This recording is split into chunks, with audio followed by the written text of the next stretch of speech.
Everyone, প্রবাসী বং স্টোরির আরও একটা নতুন পর্বে তোমাদের সবাইকে ওয়েলকাম।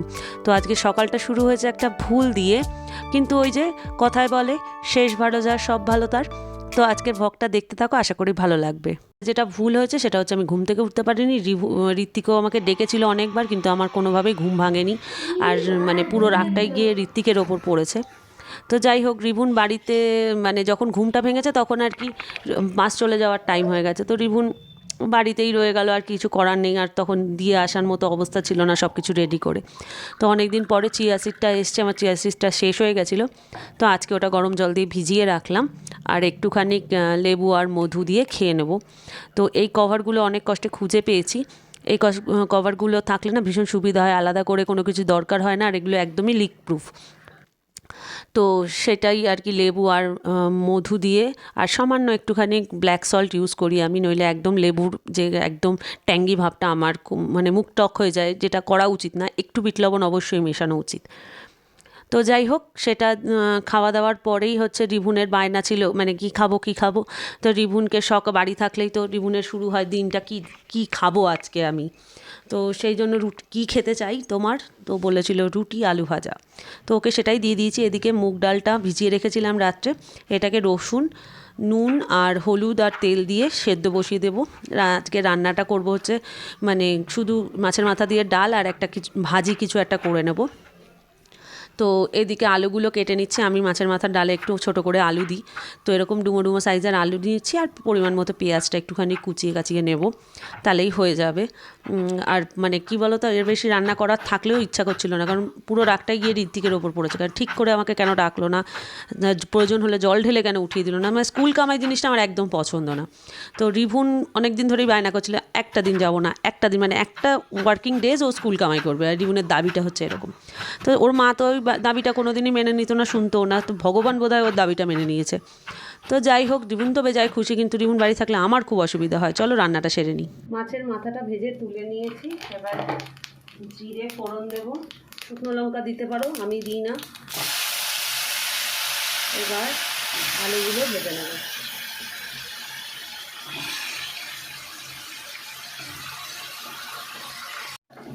তেলে আলুটা ভাজা হয়ে যাওয়ার পরে দেব গরম মশলা ফোড়ন গোটা, আর পেঁয়াজ, সঙ্গে একটু কাঁচা লঙ্কা।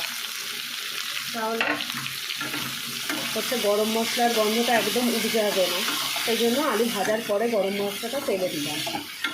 এবার ভালো করে এটা ভেজে নেব, দিয়ে আদা রসুনের পেস্ট দেবো। আদা রসুনের পেস্ট দিয়ে দিলাম।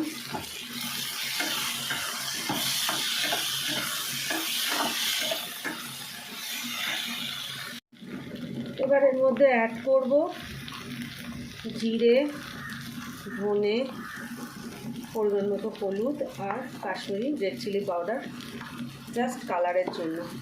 অ্যাড করব চিনি আর নুন।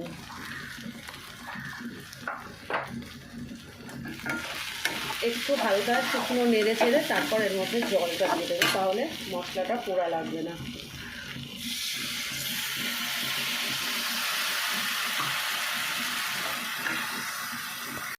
মশলার জলটা কিছুটা ফুটে এলে, মানে এরকম টকবগিয়ে ফুটে এলে শুকানোর আগে মাছের মাথাগুলো দিয়ে দেবো। আর মাছের মাথাগুলো ভাজার সময় না খুব কড়া করে ভাজতে হবে।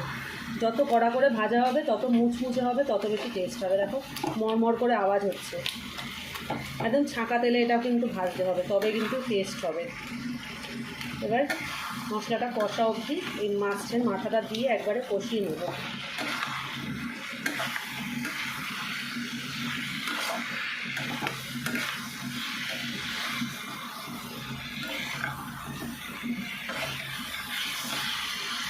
দারুণভাবে দেখো পুরো কষে এসছে।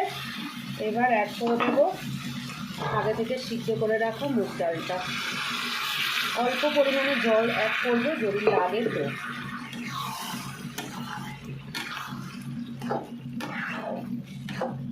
খুব বেশি জল অ্যাড করবো না, একটু মাখো মাখোই রাখবো, অল্প করে জল অ্যাড করবো। প্রেশার কুকারটা ধুয়েই জলটা অ্যাড করে দিলাম। ব্যাস, এবার ফুটতে থাকবে। নামানোর আগে ঘি দিয়ে নামিয়ে নিলেই রেডি মাছের মাথা দিয়ে মুগ ডাল।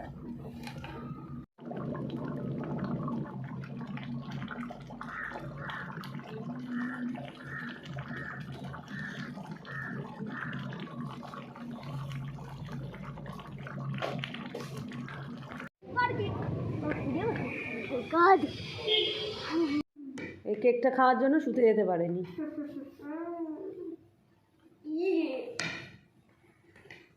চলো এবার দেখাই তোমাদের কতটা সফট হয়েছে কেকটা।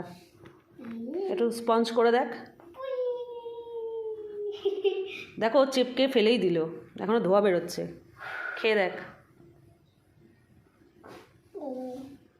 গরম তো হবেই, ধোয়া।